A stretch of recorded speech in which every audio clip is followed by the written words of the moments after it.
Tuhan Yesus sangat dahsyat dan luar biasa. Hari ini saya rindu kembali membagikan firman Tuhan sebagai makanan rohani bagi setiap orang yang percaya hanya kepada Yesus Kristus Tuhan. Hari ini kita akan membaca firman Tuhan di dalam Matius pasal 6 ayatnya yang ke-33 yang berbunyi demikian. Tetapi carilah dahulu kerajaan Allah dan kebenarannya, maka semuanya itu akan ditambahkan kepadamu. Judul khotbah hari ini saya akan beri judul Mencari Kerajaan Allah. Di sini dalam pembacaan firman Tuhan saya akan berikan 3 poin. Poin yang pertama, mencari kerajaan Allah. Poin yang kedua, dan kebenarannya, ya. Dan yang ketiga, semuanya akan ditambahkan kepadamu. Ya puji Tuhan, kita sudah dengar firman Tuhan bahwa di situ dia katakan mencari dulu kerajaan Allah. Kenapa kita harus mencari kerajaan Allah bukan kerajaan dunia? Ya, karena kerajaan dunia ini hanya bersifat temporer. Kerajaan dunia hanya bersifat sementara. Apa yang kita lihat di luar sana, ya, ketika kita pergi ke mall, ya, ketika kita pergi ke laut, ke pantai, kita melihat keindahan yang Tuhan ciptakan semuanya. Tetapi Alkitab berkata itu hanya bersifat sementara. Itu hanya bersifat temporer. Tidak ada yang abadi, tidak ada yang kekal. Itulah sebabnya firman Tuhan mengajak, mengingatkan kita, orang-orang yang percaya, orang-orang yang mengasihi Tuhan. Di situ dia katakan cari dulu kerajaan Allah. Kenapa kerajaan Allah itu harus dicari? Karena kerajaan Allah itu bersifat kekal. Kerajaan Allah itu bersifat abadi. Ya. Ada kehidupan yang abadi dalam kerajaan Allah. Tidak ada tangisan, tidak ada kesusahan, tidak ada air mata. Tetapi di sana kita akan menikmati bagaimana ketenteraman, bagaimana kesukacitaan. Itu semua hanya ada di dalam kerajaan Allah. Haleluya. Kenapa kita harus mencari kerajaan Allah? Karena Alkitab berkata, apa artinya hidup ini tanpa Yesus kita binasa? Apa artinya kita memiliki kekayaan tetapi jiwa kita binasa? Alkitab berkata, cari dulu kerajaan Allah. Ya. Yang saya mau ingatkan kembali bagi kita dalam pembacaan firman Tuhan pada hari ini, ya, saudara kasih dalam Tuhan, kita harus mencari kerajaan Allah, ya. Karena kerajaan Allah itu bersifat abadi, bersifat kekal, ya. Di dalam Filipi pasalnya yang ke-3 ayatnya yang ke-20, di situ dia katakan kewargaan kita bukan di dunia ini, tetapi kewargaan kita adalah di sorga. Di sanalah kita akan menantikan Yesus Kristus adalah Tuhan dan Juru Selamat yang hidup. Ini sangat jelas saudara kasih dalam Tuhan, bahwa sesungguhnya kewargaan kita sebenarnya bukan di dunia ini, tetapi kewargaan kita yang sesungguhnya adalah di surga. Orang cuma menumpang di dalam dunia ini. Kita hanya menumpang saja. Kita tidak tahu kapan waktunya kita menumpang di dalam dunia ini, ya. Kita tidak tahu kapan masanya kita berakhir dalam dunia ini. Itu semuanya rahasia yang daripada Tuhan. Itulah sebabnya saya mau katakan sekali lagi, orang harus mencari kerajaan Allah. Itu yang pertama, ya. Mencari kerajaan Allah, karena kerajaan Allah bersifat kekal, bersifat abadi. Poin yang kedua, dan kebenarannya. Haleluya. Kenapa kita harus, ya, mencari itu kebenaran firman Tuhan? Karena firman Tuhan itu adalah kekuatan bagi setiap orang yang percaya kepada Tuhan. Kenapa kita harus mencari kebenaran firman Tuhan itu? Karena Alkitab berkata di dalam Yohanes pasal pertama ayat yang pertama, pada mulanya adalah firman, dan firman itu bersama-sama dengan Allah, dan firman itu adalah Allah sendiri.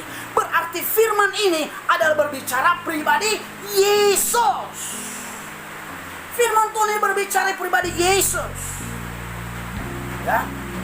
Jadi ketika kita mendengar firman Tuhan, percayalah bahwa ketika kita dengar firman Tuhan, itulah perkataan Tuhan. Memang itu disampaikan oleh hamba Tuhan, tapi hamba Tuhan adalah perpanjangan suaranya Tuhan untuk menyampaikan suara Tuhan dalam kehidupan setiap orang-orang yang percaya kepada Tuhan. Mari kita melihat di dalam Yohanes pasal 8. Haleluya. Kita akan berbicara di dalam dua pembahasan. Pembahasan pertama, poin yang pertama, mencari kerajaan Allah. Dan poin yang kedua, yaitu kebenaran. Yohanes pasalnya yang ke-8 ayat 32. Dan kamu akan mengetahui kebenaran, dan kebenaran itu akan memerdekakan kamu. Ini luar biasanya. Ini betapa pentingnya kehidupan setiap orang yang percaya kepada Tuhan untuk mengetahui, memahami, mengetahui rahasia firman Tuhan. Sebab firman Tuhan ini adalah kebenaran yang memerdekakan. Firman Tuhan yang memerdekakan. Haleluya. Dan kamu akan mengetahui kebenaran, dan kebenaran itu akan memerdekakan kamu. Kebenaran itu akan memerdekakan kita, yaitu firman Tuhan, yaitu pribadi Yesus yang harus benar-benar meresap dalam kehidupan kita. Kita harus memiliki pribadi Yesus, kehidupan Yesus, kepribadian Yesus yang ada dalam hidup kita. Kita nampakkan, kita harus wujud nyatakan dalam kehidupan kita sehari-hari, supaya benar-benar kebenaran Allah itu ada di dalam kehidupan kita. Haleluya. Ayatnya yang ke-36. Jadi apabila anak itu memerdekakan kamu, kamu benar-benar merdeka. Siapakah anak itu? Anak itu adalah Yesus. Ya.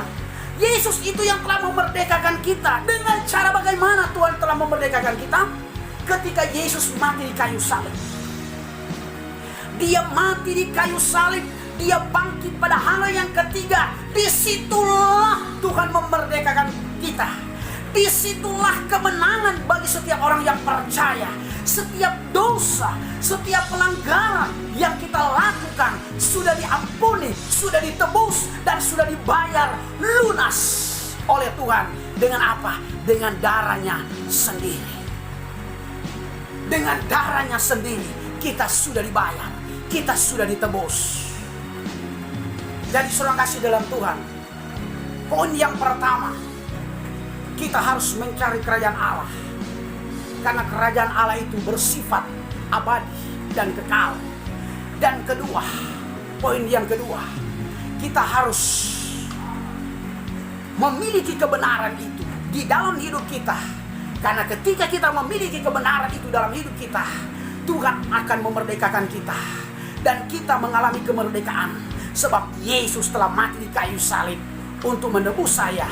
Bukan cuma menebus, tetapi menyelamatkan saya dan saudara, supaya kita akan masuk di dalam Yerusalem yang baru, yang Tuhan jadikan setiap orang-orang yang percaya. Poin yang terakhir, yaitu poin yang ketiga, kita akan baca kembali di dalam pembacaan Matius 6 ayat 33. Maka semuanya itu akan ditambahkan kepadamu. Ya, ini poin yang terakhir, saudara kasih dalam Tuhan. Apa yang Tuhan akan tambahkan bagi setiap orang yang percaya? Haleluya. Apa? Untuk memastikan apa jawabannya, apa yang Tuhan tambahkan dalam hidup kita, kita akan baca di dalam Amsal pasalnya yang ketiga. Saya akan buka firman Tuhan. Ya. Amsal pasalnya yang ketiga, ayatnya yang kedua. Perhatikan baik apa yang Tuhan akan tambahkan pada orang punya hidup ini. Haleluya. Karena panjang umur dan lanjut usia serta sejahtera akan ditambahkannya kepadamu.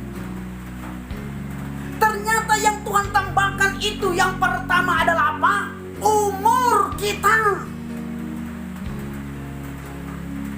Karena umur panjang serta sejahtera akan ditambahkan kepadamu. Saudara kasih dalam Tuhan, tidak ada seseorang yang menambahkan umur kita. Orang tua kita tidak dapat menambahkan umur kita 1 tahun. Hanya dialah Tuhan Yesus Kristus yang telah menjadikan langit dan bumi serta isinya. Dialah yang menambahkan umur kita. Jadi ketika kita ditambahkan Tuhan usia kita, marilah pergunakan baik-baik waktu yang Tuhan beri. Pergunakan baik-baik apa yang Tuhan berikan dalam hidup kita. Jangan pernah kita meninggalkan Yesus. Jangan pernah kita meragukan Yesus dalam hidup ini. Sebab Yesus yang kita sembah, Yesus yang kita percayai, Yesus yang kita yakini. Dia sanggup melakukan segala perkara di dalam hidup kita. Dia mampu menolong kita. Dia mampu memulihkan kita. Dia mampu memerdekakan kita. Asalkan kebenaran itu harus ada dan tertanam di dalam diri kita. Supaya keyakinan kita ini, kepercayaan kita ini semakin kokoh dan semakin kuat. Hanya di dalam Yesus Kristus Tuhan. Haleluya. Yang Tuhan tambahkan ya adalah umur panjang serta sejahtera, ya, serta sejahtera akan ditambahkannya kepadamu. Kalau umur Tuhan sudah tidak tambah dalam hidup kita, apalagi yang kita mau lakukan? Kalau umur yang Tuhan sudah tidak akan berikan dalam hidup kita, berarti saudara kasih dalam Tuhan, kita sudah tidak akan dapat berbuat apa-apa di dalam dunia ini. Ya, kita sudah menjadi manusia yang telah mati. Tetapi bersyukurlah kehidupan kita yang masih diberikan Tuhan usia. Bersyukurlah pada Tuhan, sebab Tuhan masih menambahkan usia kita. Dia masih tambah orang punya usia. Dan kesejahteraan Tuhan akan beri. Asalkan kita tetap berusaha, asalkan kita tetap bekerja, asalkan kita terus menerus meminta, memohon kepada Tuhan. Saya percaya Tuhan pasti akan memberkati kita. Tuhan pasti akan melindungi kita kemanapun kita pergi dan berada. Sebab Raja Daud berkata, kemanapun aku pergi dan berada, aku aman di dalam perlindungan tangan Tuhan. Jadi seorang kasih dalam Tuhan, inilah khotbah, inilah firman Tuhan yang saya beri judul, Cari Kerajaan Allah. Amin. Firman Tuhan, Tuhan Yesus memberkati.